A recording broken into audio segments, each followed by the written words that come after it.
I have absolutely no idea what we're going to talk about.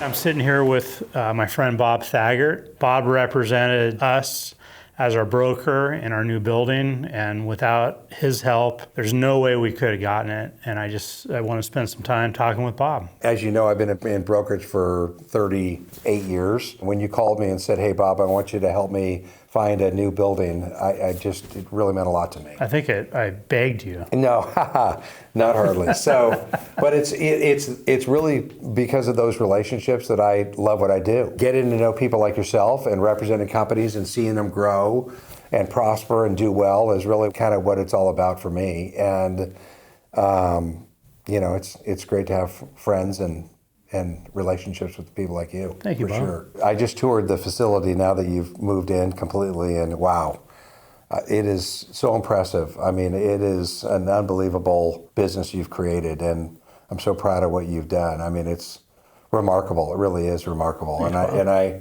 really appreciate the opportunity to work with you. That's for sure. What keeps you so passionate? Because you're always so excited about whatever it is you're doing, you just always seem to be upbeat. What keeps me so passionate is dealing with people. And, in the industry that we're in, every tenant, every landlord, every experience, every lease you do, they're all different, and you deal with different people. And I don't know of a whole lot of industries where you can do that. It's not for everyone, that's for sure. Like I've told you before, I feel like I go to work unemployed every day. I don't get paid a salary, I get paid on commission. And so you've got to be self-motivated for sure, which I am, and I love it. But it's one of those things where you have to have passion if you're gonna do what we do. You can't get up and get fired up about work if you're not enjoying the experience. So for me, I love it every day. It's easier when you get a little bit older and you've got maybe a little bit of a cushion on financially, because no college. in the beginning, it's like, oh my gosh, you wake up every day thinking, how am I going to survive, and how am I going to make a living, and how am I going to provide for my family? And it's different. It is different, but I love what I do. And when you got into it, did you think this is what you were going to be doing your career, or did you think it was a stepping stone? You know what? I went through a series of jobs when I was younger, and my dad said, I want you to get into a management position. I want you to work with your back. I want you to be in sales. I mean, he had different steps for me kind of as I grew up, and I had accomplished most of those things, but I hadn't really got into sales. And I went into title insurance, which is kind of a different thing because you're selling basically yourself. Title is the same for every company. I really enjoyed sales, and then I wanted to get into real estate. And my dad said, why don't you get into residential real estate? And I thought, well, shoot, I don't want to work every Saturday and Sunday. Yeah. And he said, well, you got Monday and Tuesday off. And I'm like, well, that's great. Nobody else gets Monday and Tuesday off. So I thought, well, maybe commercial real estate would be good. So I went to work for CB in 1985 and was there 12 years, and it was a great experience. And CB at the time was really the kind of the varsity team. They were the company you wanted to work for. There was 100 guys in the office and gals, and it was a big bullpen, and it was super competitive. And you either made it or you didn't. And so I kind of cut my teeth in that experience. And then you went to the Irvine Company after that? And then I was recruited by Bill Halford, our mutual friend, Bill. And he said, we're going to hire a leasing director for the Irvine Company, a new leasing director, and I want you to throw your hat in the ring. And so I did, and interviewed and got the job. And that was great too. It was a totally different experience.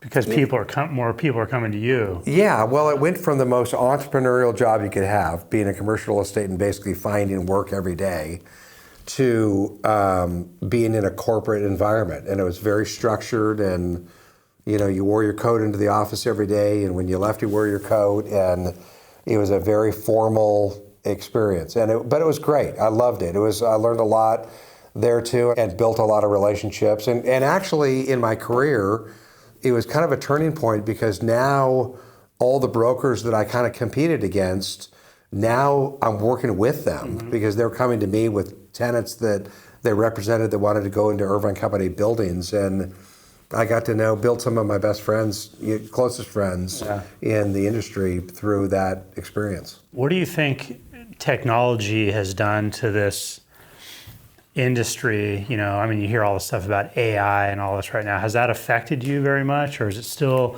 all just relationship based?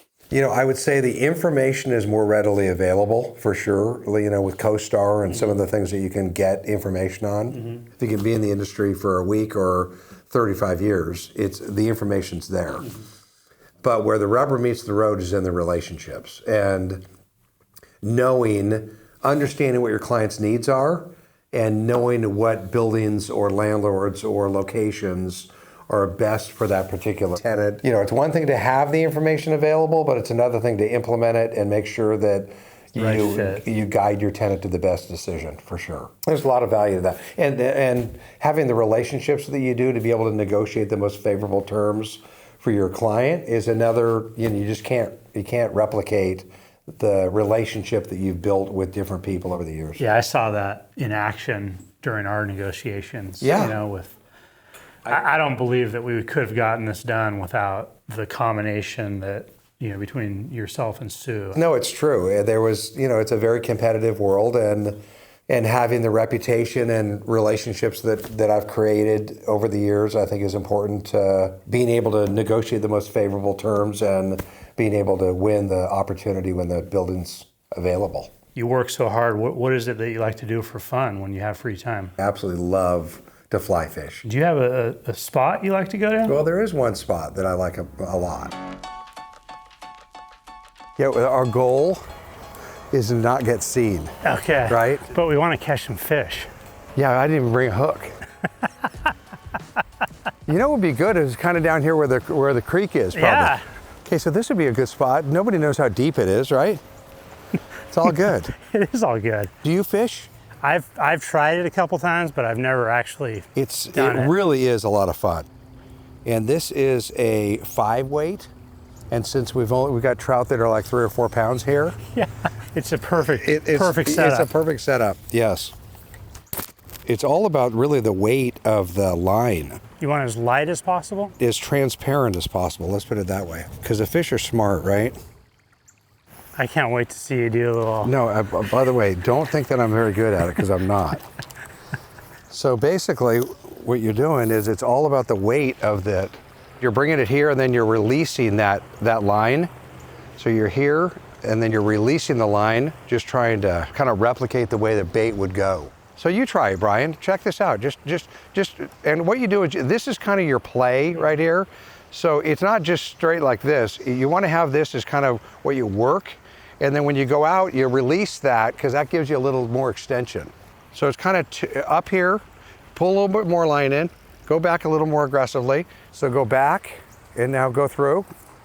Good, good. A little more assertive. And now let that line go. There you go. You're a natural. Now we got to just go get some fish. Oh, look, you got one. Are you kidding me? Yeah, you're a natural. This is my golf swing, Bob. When you're not making fine millwork, you should be fishing. Excellent. It's a relaxing thing to do, is what it is. Well, you're out in the nature. And you go to beautiful spots. God's country. Yeah, you go to beautiful spots to do it. Well, Bob, thanks for your time, and I appreciate all your awesomeness. Yeah, it's. By the way, I appreciate the relationship. It's unbelievable. You're a good person, and you do great work, and it's a pleasure working with you. Thanks, Bob. Appreciate it. Right back at you. Yeah, it's awesome. Is it recording right now? It heard all that? Yeah, It's kind it's of all embarrassing. It's all good.